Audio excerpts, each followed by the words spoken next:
খটখটে বিভিন্ন প্ৰান্ত ধাৰাসাৰ বৰষুণৰ ফলত কৃত্ৰিম বানপানী। আজি বোকাজান মহকুমাৰ অন্তৰ্গত খটখটি এলেকাৰ বৰলেঙেৰী বালিজান খানবস্তি লাহৰিজান নতুন বস্তিৰ অসম নাগালেণ্ড সীমান্তৰ লাগি থকা নলা আৱৰ্জনা ভৰি পৰাত নিশা ধাৰাসাৰ বৰষুণৰ ফলত এলেকাসমূহত কৃত্ৰিম বানৰ সৃষ্টি হৈছে। বৰলেঙেৰী বালিজান খানবস্তি লাহৰিজান নতুন বস্তিৰ অসম নাগালেণ্ড সীমান্তৰ ৰাইজে বানপানীৰ কাৰণে হতাশ হৈ পৰিছে, যাতায়াত ব্যাহত হৈ পৰিছে আৰু ৰাইজে চলাচল কৰিব নোৱাৰা হৈছে। ঘৰ দুৱাৰত সোমাইছে পানী, ৰাইজে খাদ্যৰ সংকটত পৰিছে।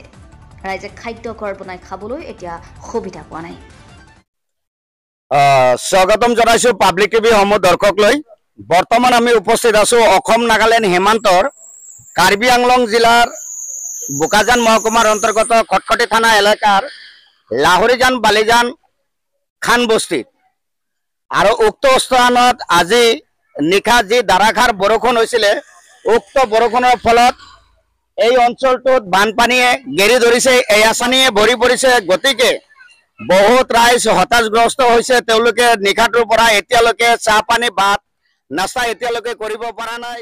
তেওঁলোকে ৰাতিত পানী গিৰিছে, গিৰাৰ পিছত নালা চালা গোটেইকেইটা বন্ধ হৈ গ'ল।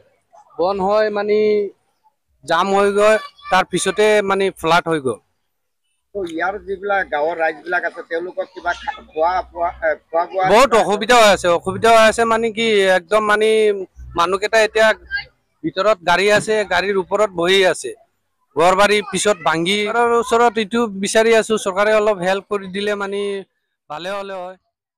পিছত নালা জাম হৈ পেলাই মানুহ ঘৰত পানী উঠি পেলাই সামান পাতি বহুত ভিজি গ'ল। মানুহ খোৱা বোৱাৰ কাৰণে বহুত দিগদাৰিত আছে। এতিয়া এনে কিবা মানুহৰ কিবা ক্ষতি হৈছে নেকি? নাই, এতিয়া তকতো এনেকুৱা খবৰ পোৱা নাই।